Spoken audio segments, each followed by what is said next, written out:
Hello neighbors, it's Brad here at eTrailer, and today we're taking a look and installing the CURT Class 1 trailer hitch receiver on a 2025 Toyota Camry.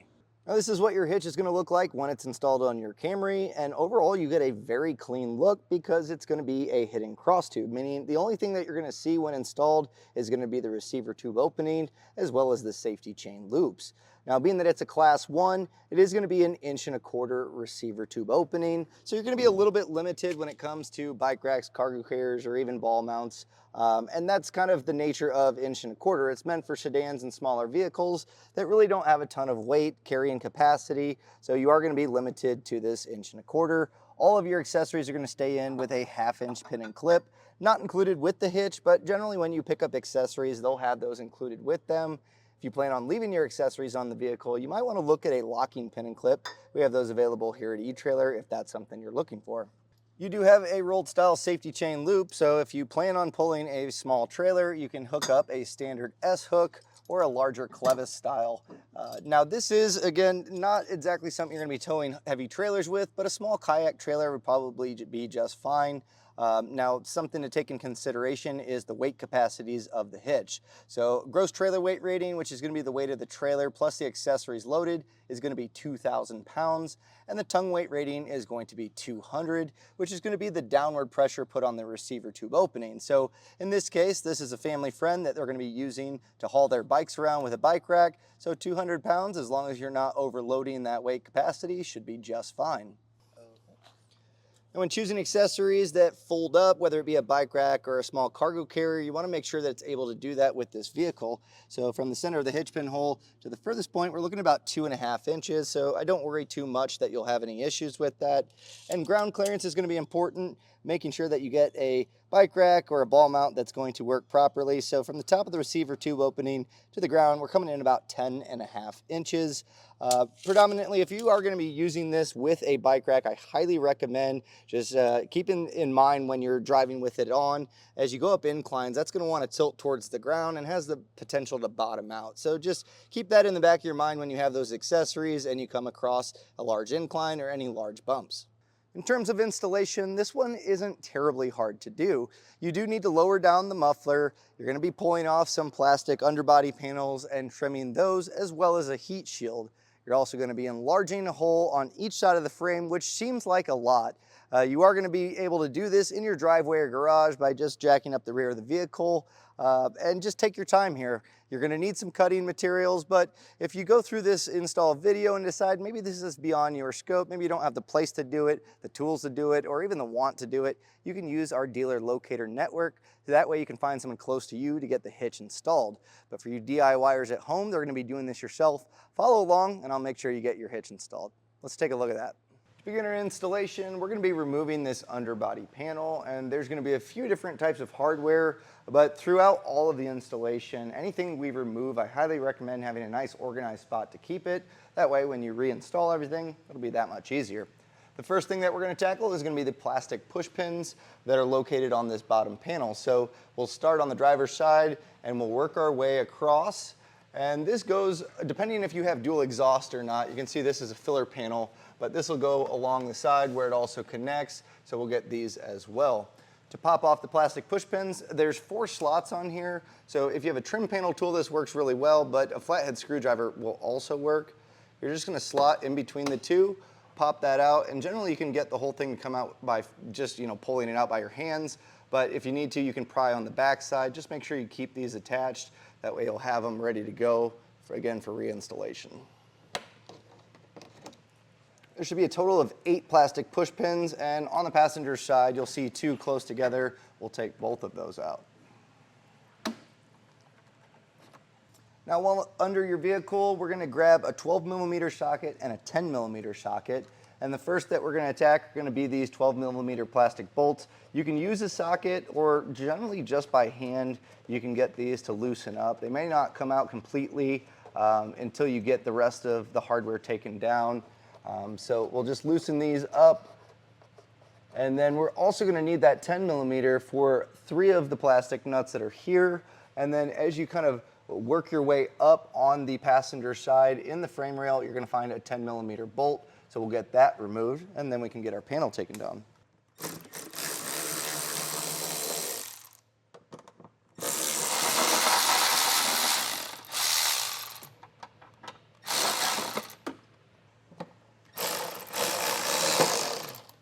Now the plastic nuts may just kind of slide over the studs that they're on, or they may separate. They're two-piece. There's a retainer on the back side, so if it does pop out, again, just keep this in hand. If it stays in the plastic, great, that's perfect. And when loosening these up, you might want to put just a little bit of pressure so they can draw off of that stud. Being that it's plastic, you know, as it goes around there, it may just kind of work itself on the plastic and it may not draw down.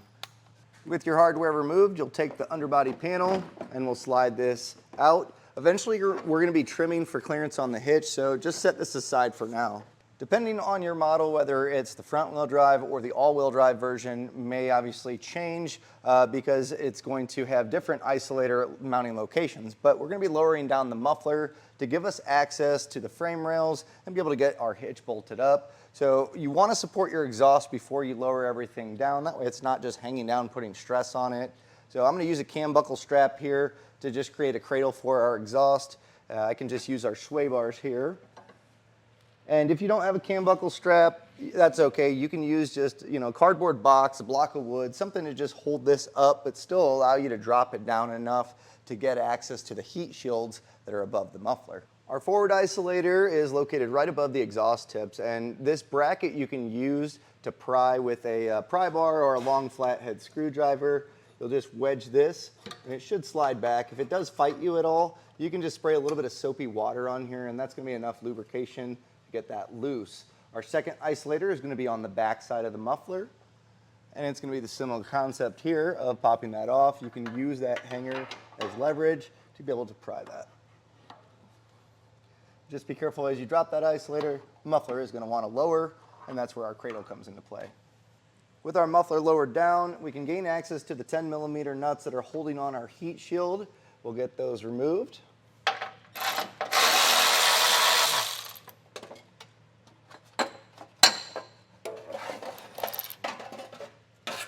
Where our isolator hanger is, we're going to get these 12mm bolts taken down. This has become a mounting point for the hitch, so we'll get these taken down.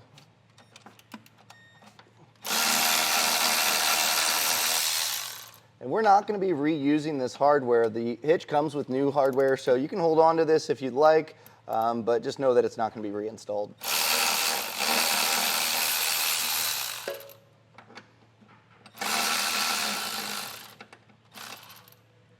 On the passenger side, we have a backup alarm, and we're going to want to separate this before getting it removed. This is sitting in the spot where we are going to be putting our hitch. So it's a rubberized plug cover. If you just push down, and you can see where it says push, we'll be able to get that separated. And then the 10mm nut that's holding on the bracket, we'll get that removed.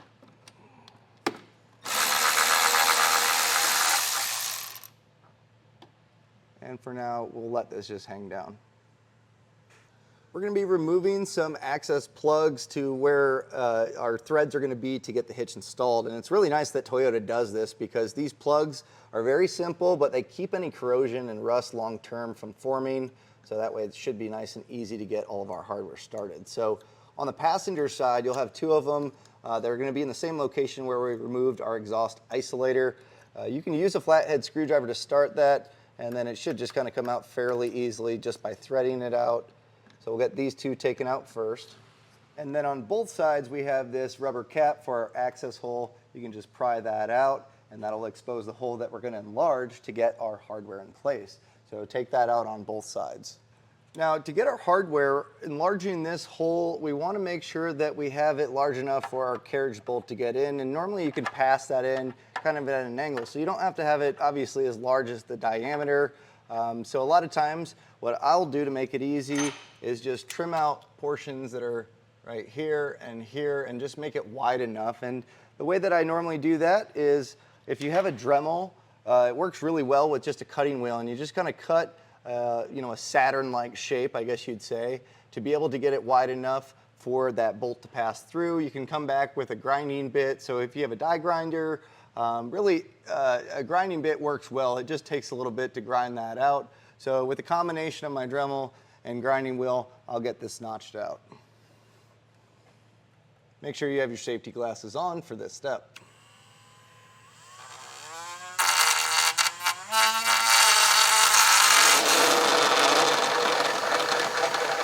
With that widened out, I'll just make sure that my carriage bolt does pass in.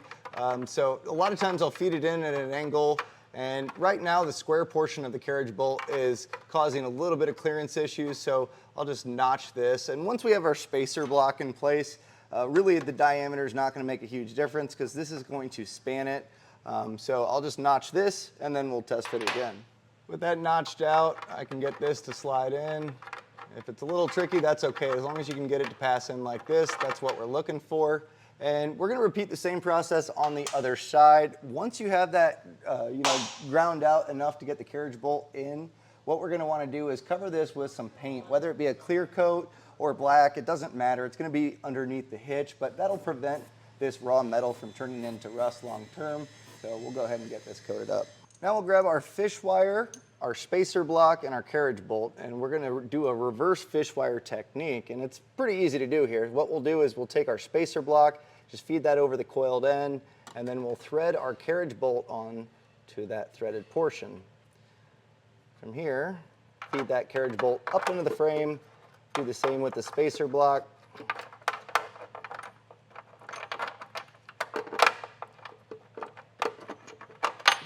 And then we'll get this to drop down. Now I recommend leaving the pull wire on here, that way when we raise the hitch we can guide it in with this wire and it's going to keep it from pushing back in the frame rail. We need to trim our heat shield and get that put back in place before we raise up our hitch, and I measured this out. I used painter's tape to give you a visual cue, and it's pretty easy as far as width. You're just going to follow this smooth section. You can see it here mirrored on the other side, and that's going to give us the width, and then it's 4.5 inches back. Our mounting hole is going to be retained. I just went about 1/2 inch ahead of that. And when trimming this, you can use power tools. You can also just use a pair of tin snips to just cut this. Now be careful, once you cut it, the edges become extremely sharp. So we'll get this trimmed out.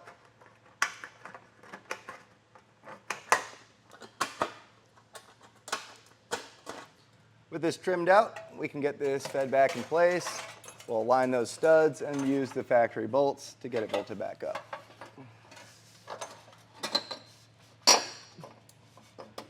Now, seeing that I do have a little bit of clearance issues here, I'm going to trim this back just a little bit more, still to where we can retain our nut to get this bolted back in place, but I do want to make sure that our hitch is going to raise up properly and not going to have any gaps, so I'm going to notch this out just a little bit more.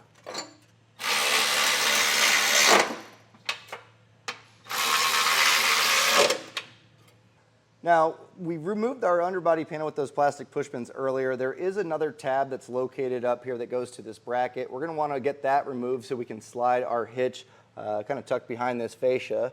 So we'll pop that off. And then as we raise the hitch, just have this tab to where we're sliding the hitch behind it.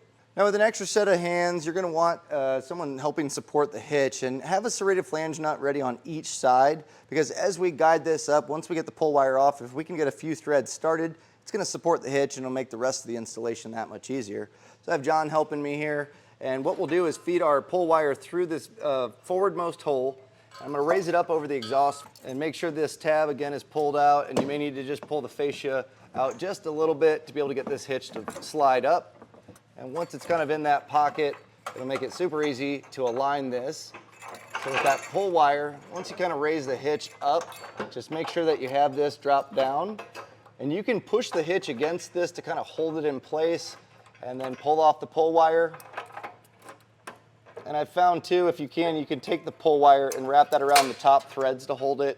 But the main thing here is get a few threads started by hand without it going up in the frame rail. So I'll just thread this on. And if you have that started on the other side, then your hitch is supported. We can grab our other hardware. And with that supported by our flange nuts, we'll just push the hitch up, and we're going to grab our new flange bolts that we have with our hardware included in the hitch, and this is going to thread in where those plastic caps were located. And on the driver's side, it's going to be similar, but we're going to want to get that exhaust isolator attachment point also bolted up. To get our bracket in place, it is kind of tricky. So if you have that extra set of hands to raise this up, that helps. But if not, you can just simply start to tighten down the hardware, again, just by hand to draw that up. And that should make it a lot easier to get this threaded in. With all of our hardware in place, we're going to snug this down. We're going to be coming back with a torque wrench, so you don't need to get crazy here, but to save ourselves a little bit of time with the torque wrench, we'll snug these with a 3/4 inch socket for our carriage bolts, and then a 13 millimeter socket for these upper bolts.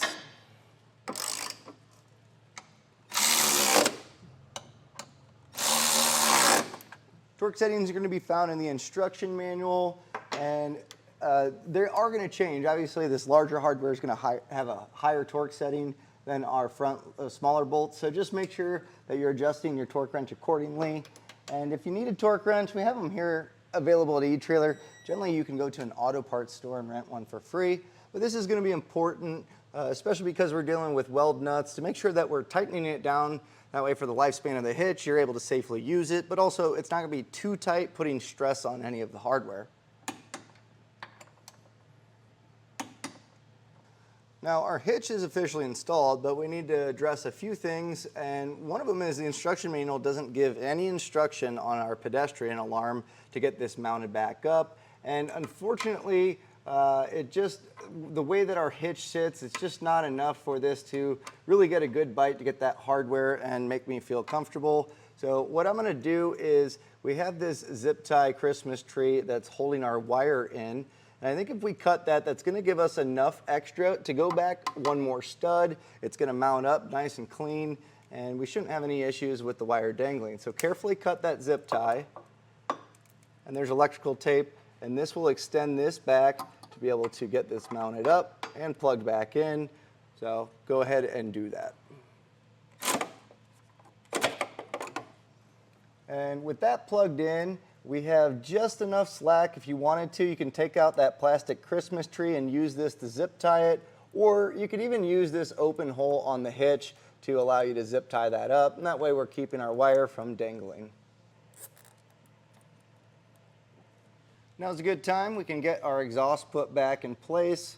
We'll just raise this up and then slide our isolators back over our hangers. We can get this outer driver tab put back in place. And then for the rest of our underbody panel, we are going to need to do a little bit of trimming to make sure that it has space for that hitch to exist. So I'm going to do the least amount of trimming as possible to see what we can get away with to get a nice clean look. But as far as the receiver tube opening, there's really no way around that, so we are going to be cutting out for that. I'm going to be using a multi-tool. I really like that for nice clean lines, and using painter's tape to make those visual marks to be able to cut it out clean is something that I also like to do.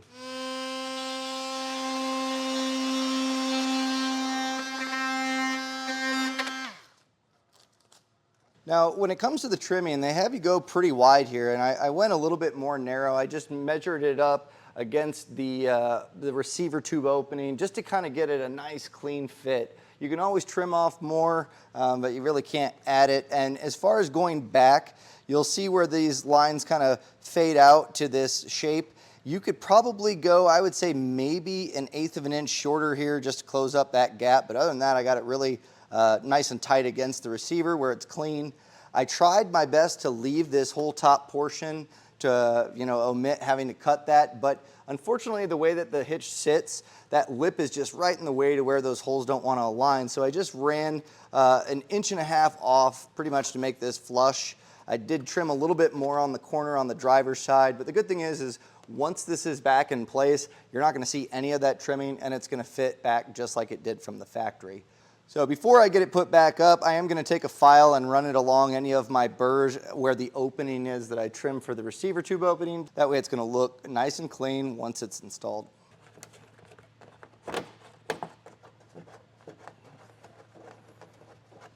With all of our panels, plastic push pins, and plastic nuts put back in place, we've officially installed our hitch. All that's left to do is load up our accessories, put it in our pin and clip, and hit the road. And that was a look at installation of the CURT Class 1 Trailer Hitch Receiver on a 2025 Toyota Camry.